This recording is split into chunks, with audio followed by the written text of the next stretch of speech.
باللہ من الشیطان الرجیم بسم اللہ الرحمن الرحیم اللہم صلی علی سیدنا و مولانا محمد مبارک وسلم مولایا صلی وسلم دائما ابدا علی حبیبک خیر الخلق کلہم یا رب بالمصطفیٰ بلغ مقاصدنا واغفر لنا ما مضى واسع الکرم۔ محترم ناظرین اکرام، السلام علیکم ورحمۃ اللہ وبرکاتہ۔ میں ہوں آپ کا میزبان حافظ حامد رضا اور آپ دیکھ رہے ہیں پروگرام نور ہدایت۔ ناظرین، نور ہدایت میں ہم آپ کی ملاقات علماء کرام سے کرواتے ہیں، جن سے ہم کرتے ہیں سوالات اور جاننے کی کوشش کرتے ہیں اسلام کے حوالے سے معلومات۔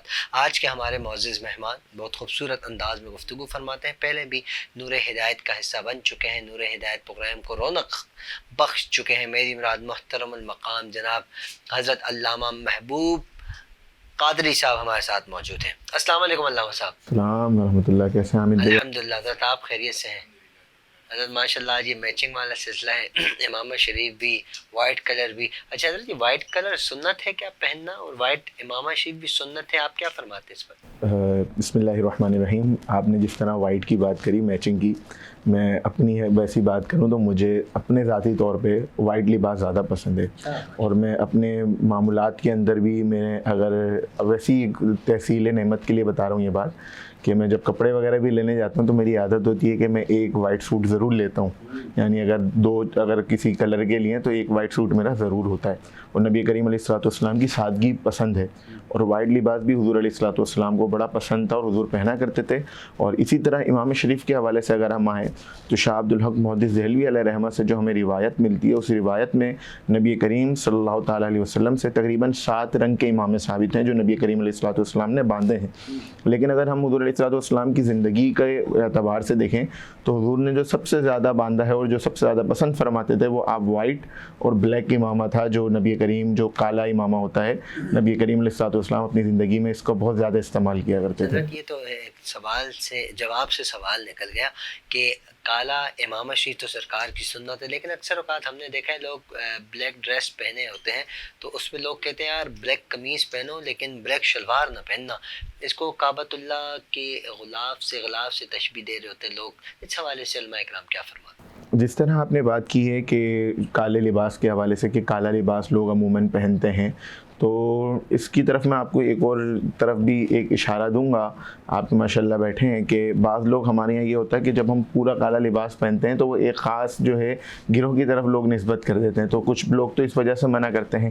اور جس طرح آپ نے کالے لباس کی جو جی فرقہ واریت کا معاملہ بھی آ جاتا ہے، اور بعض لوگ کالے لباس کو جس طرح آپ بتا رہے ہیں کہ بیت اللہ شریف کی طرف نسبت کرتے ہیں، تو وہ جو کالا رنگ ہے اس کالے رنگ جیسا کوئی اور کالا رنگ ہو ہی نہیں سکتا۔ میں آپ کو ایک بات بتاؤں، دیکھیں وائٹ رنگ ہے، سادہ کلر ہے، اس پہ روشنی پڑے گی نکھرے گا، لیکن اسی کی جگہ آپ کالا رنگ دنیا میں کہیں بھی رکھ دیں، اس پہ آپ جتنی روشنی ڈال دیں وہ ہمیشہ ڈھل پڑے گا، کم ہوتا رہے گا۔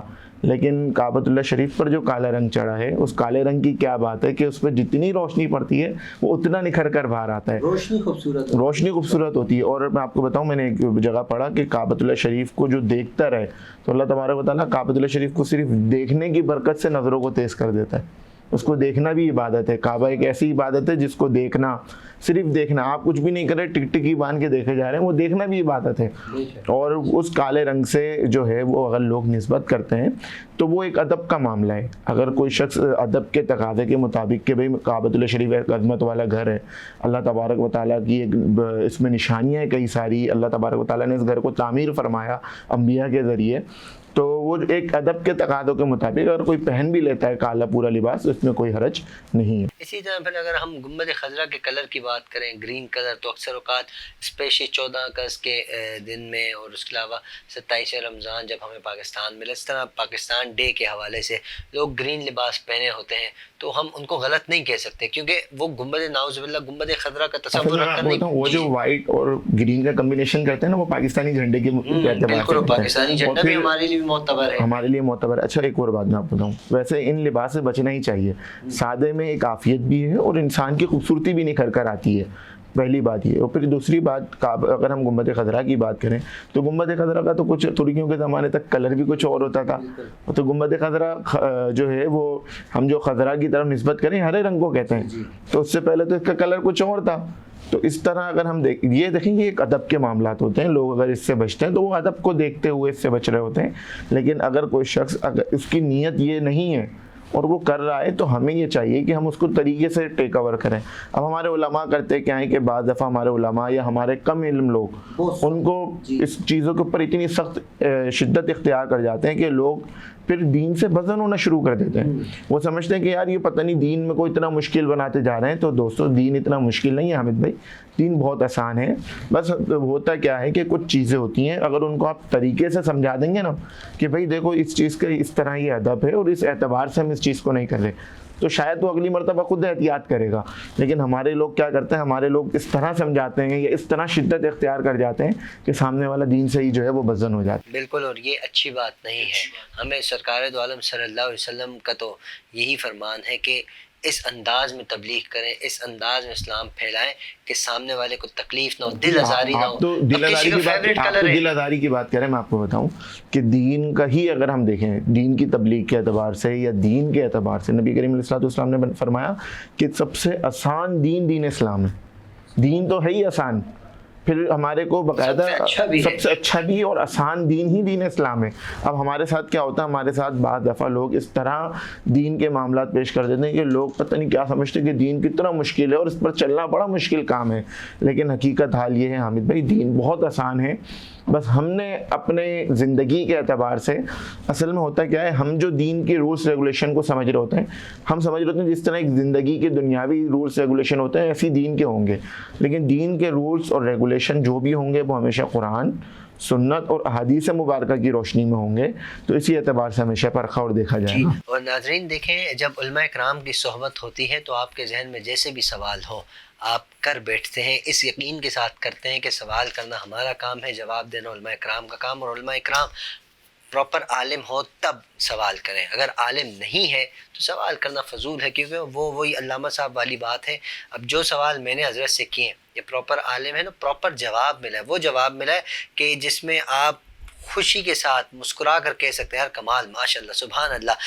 موضوع کچھ اور تھا حضرت، موضوع کی طرف ابھی آتے ہیں، اپنے ناظرین کو بھی بتاتے ہیں، لیکن ذہن میں سوال آئے، سوال سے سوال آتے گئے۔ ناظرین آج کا ہمارا موضوع ہے اس ہستی کے بارے میں کہ جس ہستی کا نام لو تو میں کہتا ہوں زبان پاک ہو جاتی ہے۔ پاک زبان ہی ان کا نام لیتی ہے، پاک نسب ہی ان کا نام لیتی ہے، اور پاک نسب جو ہوتا ہے نا وہی ان سے محبت کا اظہار کرتے ہیں، اور ہم الحمدللہ پاک نسب والے ہیں، ہم پاک والدین کی پاک اولاد ہیں جب یہ ان کا ذکر کریں۔ اور وہ ہستی ہیں جنہیں سرکار دو عالم صلی اللہ علیہ وآلہ وسلم نے بڑا پسند فرمایا، سرکار کے صحابہ بڑا پیار فرماتے رہے، سرکار کی اہل بیت بڑا پیار فرماتی رہے۔ اہل بیت پیار کیوں نہ فرمائے جنہیں سرکار دو عالم صلی اللہ علیہ وآلہ وسلم نے اپنی 2 شہزادیاں عطا فرمائی۔ آپ پہنچ گئے ہوں گے میں کن کی گفتگو کر رہا ہوں، کن کے حوالے سے بات کر رہا ہوں۔ وہ صحابی کہ جو سرکار کے ساتھ بڑا عشق رکھتے تھے، وہ دنیا سے جب گئے بھی تو سرکار کے عشق میں گئے، اور اللہ رب العزت نے انہیں کیا مقام عطا فرمایا، سرکار کے قدمین میں جنت البقیع میں مدفون بھی ہیں۔ اور آج بھی ایسا محسوس ہوتا ہے جب آپ وہاں جائیں، روحانی طور پر حضرت سیدنا عثمان غنی ذو النورین رضی اللہ تعالیٰ عنہ جیسے ہمارے سامنے موجود ہیں۔ اللہ کریم ان کے صدقے ہم سب کی مغفرت فرمائے۔ آج ہم حضرت عثمان کے حوالے سے گفتگو کریں گے اور جانیں گے یہ صحابی کیسے تھے، ان کے دل میں حضور کا عشق کتنا تھا۔ یہاں حضرت عثمان غنی کے اوپر بات کرنے کے لیے ہمیں ہزاروں سال بھی اگر لگ جائیں، یقین جانیے یہ ہستیاں ایسی ہیں کہ سال در سال ختم ہو جائیں گے، لیکن ان ہستیوں کی تعریف، ان ہستیوں کا ذکر ختم نہیں ہوگا، بڑھتا چلا جائے گا، بڑھتا چلا جائے گا، باب در باب ان پر ذکر کیے جا سکتے ہیں، لیکن ہمارے پاس مختصر سے وقت ہے، جتنا ہم سے ہو سکا اپنے ناظرین تک حضرت عثمان غنی رضی اللہ تعالیٰ عنہ کے حوالے سے پیغام پہنچائیں گے کہ کیا فرماتے تھے حضرت عثمان، کس انداز میں اللہ اور اس کے حبیب سے محبت کرتے تھے۔ حضرت سب سے پہلے میں چاہوں گا حضرت عثمان کا جو نام ہے، نام کے حوالے سے، نام اور نسب ان کا جو ہے، اس پر پہلے روشنی ڈالیں، پھر انشاءاللہ آگے بڑھتے ہیں۔ اعوذ باللہ من الشیطان الرجیم، بسم اللہ الرحمن الرحیم۔ اور گفتگو تو ہماری شروع ہو چکی ہے اور ہم اپنی گفتگو کو آگے بڑھائیں گے۔ آج جس شخصیت کے لیے آپ نے مجھے مدعو کیا وہ نبی کریم رؤوف الرحیم صلی اللہ تعالیٰ علیہ وسلم کے جانثار ساتھیوں میں سے ایک ساتھی ہیں، اور آپ جو ہے خلفۂ راشدین میں سے بھی آپ ایک صحابی ہیں جو نبی کریم علیہ الصلوۃ والسلام کے منتخب کردہ، جو ہمارے یہاں خلفۂ راشدین کا نبی کریم علیہ الصلوۃ والسلام کے بعد زمانہ رہا، آپ ان میں بھی شامل ہیں۔ آپ کے سب سے پہلے نام اور نسب کے حوالے سے ہم گفتگو کرتے ہیں۔ آپ کا نام جو ہے وہ عثمان ہے، کنیت جو ہے آپ کی ابو عامر ہے، اور لقب ذو النورین ہے۔ اسی طرح آپ کا جو نسب ہے وہ نسب بھی ایسا نسب ہے جو حضور علیہ الصلوۃ والسلام کے نسب سے جا کر ملتا ہے۔ آپ کا نسب اس طرح حضور علیہ الصلوۃ والسلام سے ملتا ہے کہ آپ کے جو والد ہیں وہ ہیں حضرت عفان، ان کے والد ابو العاص، ان کے والد بن امیہ، اور ان کے والد بن عبد الشمس، اور ان کے والد عبد مناف۔ یہ عبد مناف یعنی ان کا جو حضرت عثمان ابن عفان رضی اللہ تعالیٰ عنہ کا جو پانچواں پشت ہے، آپ کی جو پانچواں جو آپ کے دادا ہیں، ادھر سے جا کے آپ کا نسب نبی کریم علیہ الصلوۃ والسلام کے نسب میں حضرت عبد مناف پر جا کر ملتا ہے۔ اور آپ کی جو ولادت ہے وہ عام الفیل، جو بہت مشہور واقعہ ہے، جو قرآن مجید کے اندر سورہ فیل والا جو واقعہ ہے، اس فیل کے 6 سال کے بعد آپ کی ولادت ہوئی ہے۔ اور پھر آپ کا جو معاملہ ہے کہ آپ نبی کریم صلی اللہ تعالیٰ علیہ وسلم کے جو والد ہیں حضرت عبداللہ، آپ سے بھی جو ہے وہ حضرت عثمان بن عفان رضی اللہ تعالیٰ عنہ کی رشتہ داری جا کر پھپھی زاد بھائی کی لگتی ہے۔ اچھا، یہ تو ہوگا نام اور نسب۔ قبول اسلام کے حوالے سے ارشاد فرمائے گا، جیسے ہم نے سنا حضرت سیدنا ابو بکر صدیق رضی اللہ تعالیٰ عنہ، ان کا جو سلسلہ تھا وہ جوانی میں سب سے پہلے اسلام قبول کیا۔ حضرت علی شیر خدا رضی اللہ عنہ بچوں میں سب سے پہلے اسلام قبول کیا۔ تو حضرت عثمان کون سی کیٹیگری میں اسلام قبول کیا، جوانی میں، بچپن میں، اور کس انداز میں اسلام قبول کیا؟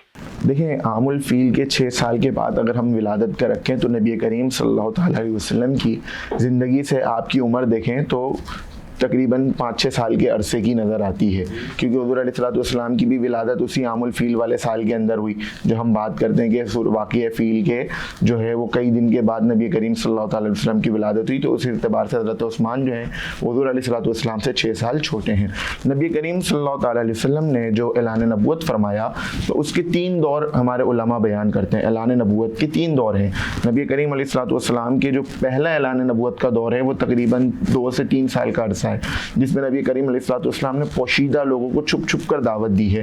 اور ان لوگوں میں نبی کریم صلی اللہ تعالیٰ علیہ وسلم کی جو سب سے پہلے ابتدائی دور کے اسلام لے کر آنے والے لوگ ہیں، انہی لوگوں میں جو ایک نام آتا ہے وہ نام سب سے پہلے حضرت سیدنا ابو بکر صدیق رضی اللہ تعالیٰ عنہ، جو بڑوں کے اندر ایمان لے کر آئے۔ اس سے پہلے بھی اگر ہم بات کریں تو سب سے پہلے اسلام لے کر آنے والی حضرت سیدنا خدیجہ الکبریٰ رضی اللہ تعالیٰ عنہ ہیں، جو عورتوں میں اور اسلام کے اعتبار سے سب سے پہلے ایمان آپ لے کر آئیں۔ پھر حضرت سیدنا صدیق اکبر، اسی طرح غلاموں کے اندر حضرت زید بن حارثہ رضی اللہ تعالیٰ عنہ ایمان لے کر آئے، اور اس کے بعد جو ہے وہ سیدنا علی رضی اللہ تعالیٰ عنہ ایمان لے کر آئے بچوں کے اندر۔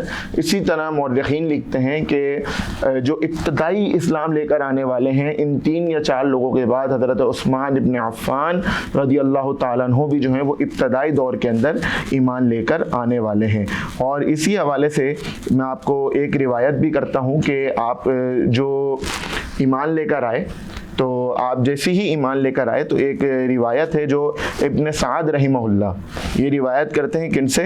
انہوں نے روایت کری ہے حضرت سیدنا، یہ ایک روایت کرتے ہیں ابراہیم رضی اللہ تعالیٰ عنہ سے، ایک صحابہ ہیں، ان سے روایت کرتے ہیں، اور روایت کیا کرتے ہیں کہ جب آپ اسلام لے کر آئے، حضرت عثمان ابن عفان اسلام لے کر آئے، تو یہ بات آپ کے خاندان میں اور آپ کے رشتہ داروں کو پتہ لگی تو لوگوں نے آپ پر بڑا لعن طعن کرنا شروع کر دیا۔ حضرت ابھی عثمان اسلام لے کر آئے ہیں، لوگوں کو یہ بات پتہ لگی، انہوں نے اپنا پرانا باپ دادا کا دین چھوڑ دیا، آپ وہ دین سے دور ہو گئے جو ایک عرصے سے مکے کے اندر چلا آ رہا تھا، تو پورے خاندان والے ان کے اوپر جو ہے وہ بھرم ہو گئے۔